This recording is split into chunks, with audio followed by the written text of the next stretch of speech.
Hey everybody, welcome to another edition of MagicReviewed.com. Today we have The Switch by Shin Lim. 2 stars, stone status, Grubble. Now I might change that to gem, and I might maybe go to 2.5 stars. So if you see a discrepancy between this video review and the written review, there's a possibility that'll happen. Let me explain the situation. The effect that you get is very clean. The method is very good. The method is very doable for most people. To get the best effect out of the deal, you need to be able to do a really, really perfect Mercury card fold. But the actual switch itself is very clever and very easy to do. So here's the problem. That the demo trailer is a crock. It's a complete crock. I don't have proof, but I have a lot of evidence. And it's a ton of stuff. You want to read the full written review down below to get the full skinny on that. But let me just tell you this. The way the basic method works is you have a card and you have to put something on that card, the gimmick. I won't tell you what that is. But you have to put the gimmick on the card. Now, you can either put the gimmick on the card in advance and then force that card, or you put the gimmick on during the performance and you let them pick a card for free choice. Then you load the gimmick on there. Okay. In the demo, you'll see that Shin Lim has the card freely selected by the spectator. You'll also see that he never handles the card in a way that would allow him to put the gimmick on there. So A, the gimmick was probably already on there, or B, I think no gimmick was used at all, as you'll see if you read the rest of the written review. I'll also say this though: once the gimmick's on there, you do a Mercury card fold, or if you can't do a Mercury card fold, you openly fold it, and then you make it vanish. And then the effect is that this card that's been sitting on the table folded the whole time, you open it up and it's the selected card, the signed selected card. So what you're buying is the ability to switch. So you start off by putting this mystery card on the table, folded up. You saw it in the demo. And then as you go to pick it up, you're switching the cards. In the demo, this is going to be really hard to explain. Let me see if I can kind of show you sort of here by using these. Yeah. So I just have a little piece of a card here, but let's just say this is the card that's sitting on the table as the mystery card. It's folded up. This part of the card right here, in the real version, when you really do it and you really switch it out, this part of the card has to go out of view for a second. And then when you reopen it, you're seeing not this part of the card anymore. You're seeing something else. It looks the same because the cards are identical, but you've switched it in. You watch the demo, this part never leaves your sight. And if it never leaves your sight, it's impossible to do the effect because this part has to disappear, so to speak, in order for the method to work. He clearly does not do that. Also, when you go to switch it, you're actually finger palming something. And he looks like he's pretending to finger palm something like I'm doing now. But right as he reaches for it, if you slow the video down, you watch it just as he gets right here, his hands go completely straight. And I'm not sure, but I think I even saw a gap in his fingers, but I could be wrong about that. But his hands went completely straight. He's clearly not finger palming anything. And then he just picks up the card. You cannot do that with the method that is taught in this video. You actually have to cover the card for a split second. But this is what it would look like. I'm not going to do it here. I'm not really going to do the switch. But this is what the switch would look like if you did it for real. This would be on a flat surface here, but I'm just going to hold it on my fingertips. You would cover it for a split second and then do that. And that's what it would look that good. But he did not cover it. He did not cover it. And because he didn't cover it, he could not actually do the switch the way he taught it on the video. And because this part of the card stayed in sight the whole time, that's evidence, proof that he did not switch, because this part of the card goes away when you do the switch. It's no longer there, but it never leaves your sight. There are several other reasons why I think the trailer was faked. There's 2 signatures on the original signed card and then the card that's revealed. They do not look identical. The differences are subtle, but this is what I do, guys. My whole point in reviewing stuff I don't care if you like the effect or not. I really don't. None of us are ever all going to agree on the same, what we like as the same effect. You might like card tricks, I might like coin tricks. This guy might like rope tricks, the other guy likes the linking rings, and you hate them. I can't tell you if it's a good effect or not. What I can tell you is if you get what you pay for, or if you buy what they claim you are buying, is a better way to say that. So, what he claims is that it is a very clean, very visual switch. That is true. But what he shows you on the demo is not, I repeat, is not what you get. It is different. It looks very similar to that. And that's the thing that bothers me, is why didn't he just give an honest demo? And that really irritates me. If you look in the written review, I posted 2 videos embedded in there. One of them is the original trailer by Shin Lim. One of them is by another guy who just performed the effect. And you'll see some differences in his. For one, when he goes to grab the card, he does cover it for a second, because you have to do that for the method to work. So, I'm a little upset about that. Putting that aside, let's say the ad copy was dead on, wasn't sneaky or whatever.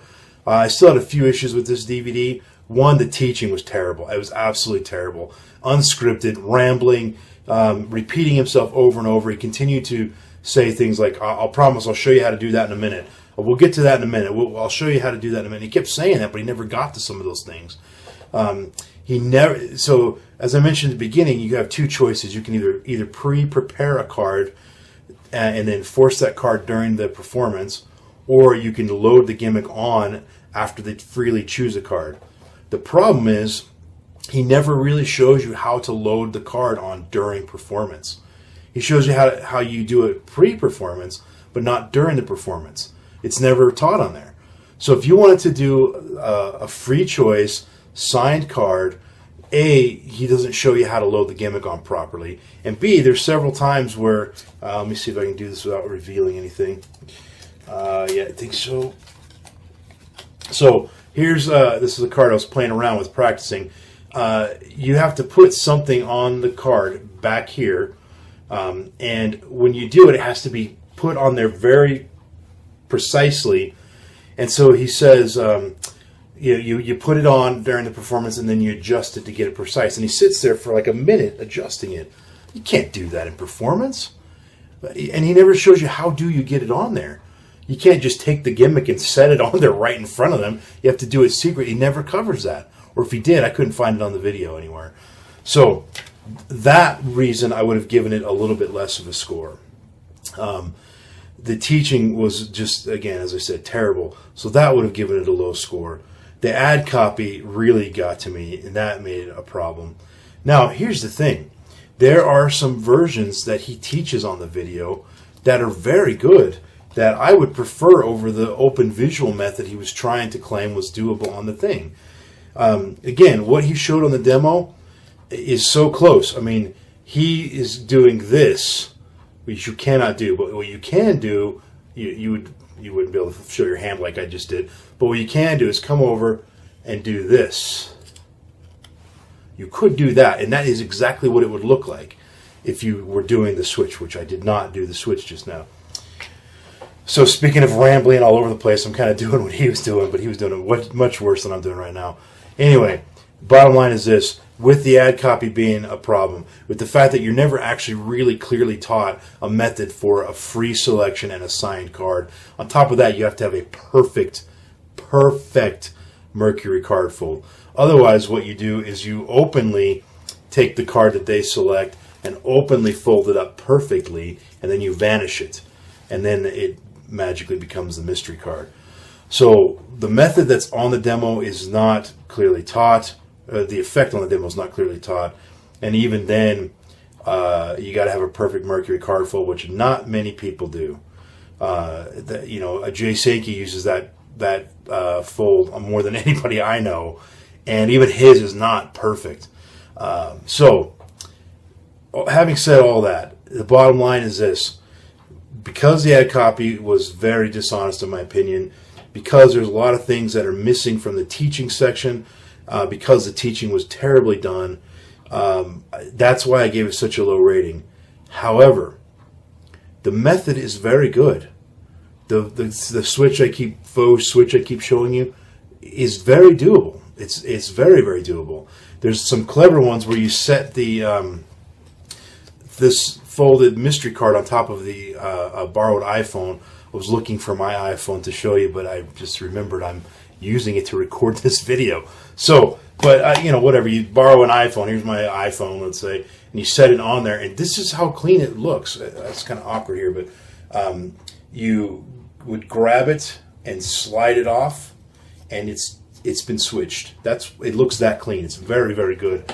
There's one where it's in an envelope, and I have an envelope here, but it's put in the mystery card is put in the envelope and sealed by the spectator, can seal it.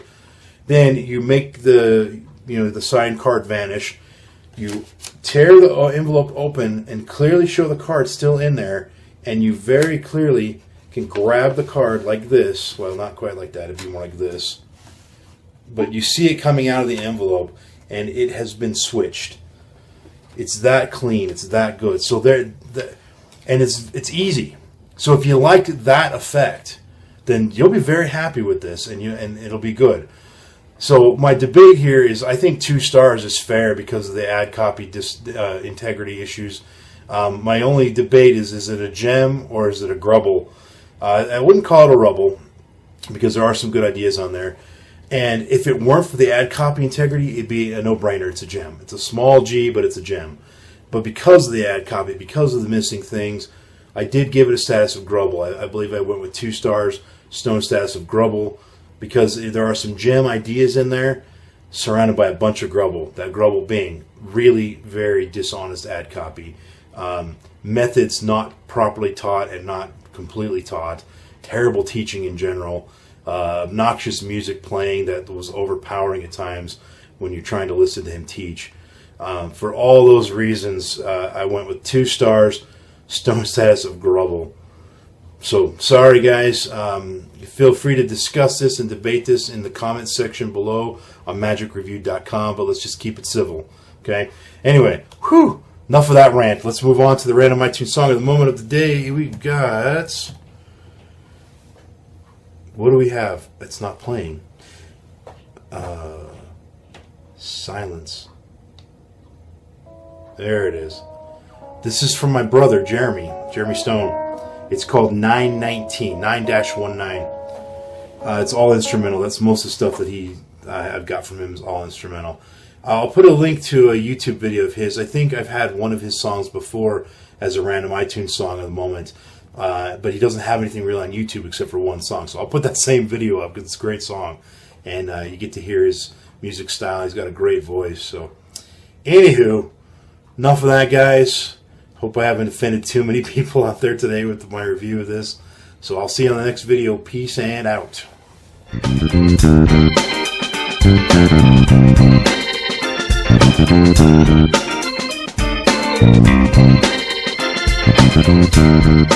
Thank you.